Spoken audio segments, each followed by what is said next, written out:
Hi ಎಲ್ರಿಗೂ ನಮಸ್ಕಾರ. Welcome back to my YouTube channel. And ಇವತ್ತು ಸಂಕ್ರಾಂತಿ. ಸಂಕ್ರಾಂತಿ ಸ್ಪೆಷಲ್ ನಾವೆಲ್ಲಿ ಹೋಗ್ತಿದ್ದೀವಿ ಅಂತ ತೋರಿಸ್ತೀನಿ ಬನ್ನಿ.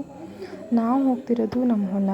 ಇಲ್ಲಿ ನಿಯರ್ ಬೈ ಇತ್ತು. ಇಲ್ಲಿ ನಮ್ಮ ಮನೆಯಿಂದ 1.5 ಕಿಲೋಮೀಟ್ರ್ 1 ಕಿಲೋಮೀಟ್ರ್ ಆಗುತ್ತೆ ಅಷ್ಟೇ. ಅಲ್ಲೇ ಹೋಗೋಣ ಅಂತ ಡಿಸೈಡ್ ಆದ್ವಿ. ಆ್ಯಕ್ಚುಲಿ ಕಾರಲ್ಲಿ ಹೋಗೋಣ ಅಂತ ಫಸ್ಟ್ ಪ್ಲ್ಯಾನ್ ಮಾಡಿದ್ವಿ. ಬಟ್ ಕಾರು ನಮ್ಮ ಅಪ್ಪ ಮತ್ತು ನಮ್ಮ ಅಂಕಲ್ ಇಬ್ಬರು ಕಾರ್ ಡ್ರೈವಿಂಗ್ ಬರಲ್ಲ. ಇನ್ನು ಒಬ್ಬರಣ್ಣ ಕಾರ್ ಡ್ರೈವಿಂಗ್ ಮಾಡ್ತಾರೆ, ಅವ್ರು ಬೇರೆ ಕಡೆ ಹೋಗ್ತಿದ್ರು ಸಂಕ್ರಾಂತಿಗೆ. ಅದಕ್ಕೆ ನಾವು ಇಲ್ಲ 2 ಬೈಕ್ ಇತ್ತಲ್ಲ, ನನ್ನ ತಮ್ಮ ಮತ್ತು ನಮ್ಮ ಅಪ್ಪ ಇಬ್ಬರು ಬರ್ತೀವಿ ಅಂತ ಬೈಕಲ್ಲೇ ಹೋಗ್ತಿದ್ವಿ. ನನ್ನ ತಮ್ಮನ ಬೈಕಲ್ಲಿ ನಾನು, ನನ್ನ ತಮ್ಮ, ನನ್ನ ತಂಗಿ 3 ಜನ ಹೋಗ್ತಿದ್ವಿ. ಹಾಗೆ ಇನ್ನೊಂದು ಬೈಕಲ್ಲಿ ನಮ್ಮಪ್ಪ, ನಮ್ಮ ತಂಗಿ ಮತ್ತು ನನ್ನ ಮಗ ಇವ್ರು 3 ಜನ ಹೋಗ್ತಿದ್ರು. 1-2 ಸರಿ ಹೋಗಿ ಬಂದರೆ ಮುಗಿತು, ಎಲ್ಲರೂ ರೀಚ್ ಆಗಿದ್ವಿ ಹೊಲನ. ಆ್ಯಂಡ್ ನಮ್ಮ ಅಪ್ಪ ಹೊಲದಲ್ಲಿ ಫಸ್ಟ್ ಟೈಮ್ ಅವ್ರು ಕಬ್ಬು ಹಾಕಿರೋದು. ಕಬ್ಬಿನ ಹೊಲಕ್ಕೆ ಹೋಗೋಣ ಅಂತ ಡಿಸೈಡ್ ಆದ್ವಿ. ಇನ್ನೊಂದು ಹೊಲದಲ್ಲಿ ತೆಂಗಿನ ತೋಟ ಬೇರೆ ಇತ್ತು. ಬಟ್ ತೆಂಗಿನ ತೋಟ ಸ್ವಲ್ಪ ಮೇನ್ ರೋಡಿಂದ ದೂರ ಆಗುತ್ತೆ, ನಡೆಯೋಕ್ಕೆ ಕಷ್ಟ ಆಗುತ್ತೆ ಅಂತ ನಾವು ಆ ತೆಂಗಿನ ತೋಟ ಹೊಲಕ್ಕೇನು ಹೋಗಲಿಲ್ಲ. ಮುಂದ್ಗಡೆ ಇರೋ ಗೋವಿನ ಜೋಳ ಹಾಕಿದ್ವಿ. ಗೋವಿನ ಜೋಳ ಹೊಲ ಮತ್ತು ಕಬ್ಬಿನ ಹೊಲ 2 ಹೊಲನೂ ನೋಡಿಕೊಂಡು ಅಲ್ಲೇ ಊಟ ಮಾಡ್ಕೊಂಡು ಬರೋಣ ಅಂತ ಹೋದ್ವಿ. ಕಬ್ಬಿನ ಹೊಲದಲ್ಲೇ ನಮ್ಮ ಅಜ್ಜ ಮತ್ತು ನಮ್ಮ ಅಜ್ಜಿ ಇಬ್ಬರು ತೀರಿ ಹೋಗಿದ್ರು. ಅವ್ರದ್ದು ಗದ್ದೆ ಅಲ್ಲೇ ಹೊಲದಲ್ಲೇ ಇದೆ.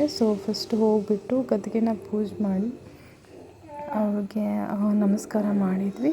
ಹಾಗೆ ನನ್ನ ಮಗನೂ ಬಂದ ತಕ್ಷಣ ಯಾರೂ ಹೇಳಿರಲಿಲ್ಲ ಅವನಿಗೆ. ಬಂದು ತಾನೇ ಇಬ್ಬರು ಗದ್ದೆಗೆ, ನಮ್ಮ ಅಜ್ಜ ಮತ್ತು ನಮ್ಮ ಅಜ್ಜಿ ಇಬ್ಬರು ಗದ್ದೆಗೂ ಅವನೇ ಬಂದು ಸ್ವತಃ ಅವನೇ ನಮಸ್ಕಾರ ಮಾಡಿರೋದು. ಯಾರೂ ಹೇಳ್ಕೊಟ್ಟಿರಲಿಲ್ಲ, ಅದೇನೋ ಗೊತ್ತಿಲ್ಲ. ನಮ್ಮ ಅಜ್ಜ ನಮ್ಮ ಅಜ್ಜಿ ಆಶೀರ್ವಾದ ಅನಿಸುತ್ತೆ.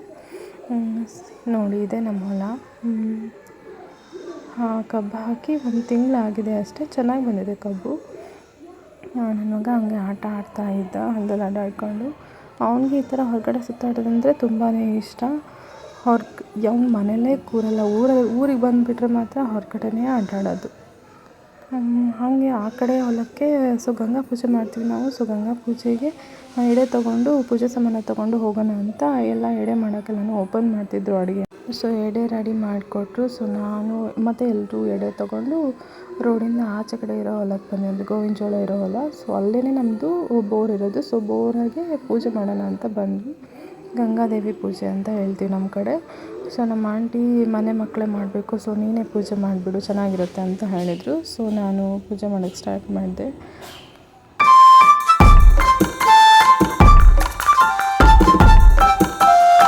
ಪೂಜೆ ಮುಗಿದ ತಕ್ಷಣ ನಾನು, ನನ್ನ ತಂಗಿ, ನನ್ನ ತಮ್ಮ ಸ್ವಲ್ಪ ಅಲ್ಲೇ ಫೋಟೋ ತೆಗೆಸ್ಕೊಂಡ್ವಿ. ಹೊಲದಲ್ಲಿ ಚೆನ್ನಾಗಿ ಬರುತ್ತೆ ಅಂತ. ಫೋಟೋ ತೆಗೆಸ್ಕೊಂಡು ಈ ಕಡೆ ಹೊಲಕ್ಕೆ ಬಂದ್ವಿ.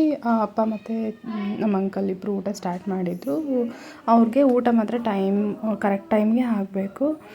ಇಲ್ಲಾಂದರೆ ಹೆಲ್ತ್ ಹಾಳಾಗುತ್ತಂತ ಟೈಮ್ ಮಾತ್ರ ಚೆನ್ನಾಗಿ ಮೇಂಟೈನ್ ಮಾಡ್ತಾರೆ ನಮ್ಮಪ್ಪ. ಆ್ಯಂಡ್ ಇವನು ನಮ್ಮ ಭುವನ್ ಅದೇನೋ ಎತ್ತೋದು ತೆಗಿಯೋದು ಮಾಡ್ತಿದ್ದ. ಸುಮ್ಮನೆ ಕೂರ್ತಿರಲಿಲ್ಲ. ಅದೇನೋ ಎತ್ತಬೇಕು ಅಂತ ಅವ್ನು ಟ್ರೈ ಮಾಡ್ತಿದ್ದ. ಬಟ್ ಅದು ಎತ್ತೋಕ್ಕಾಗ್ತಿರ್ಲಿಲ್ಲ. ಈ ಥರ ಟೈಮ್ ಸ್ಪೆಂಡ್ ಮಾಡಿದ್ವಿ. ಚೆನ್ನಾಗಿತ್ತು. And thanks for watching.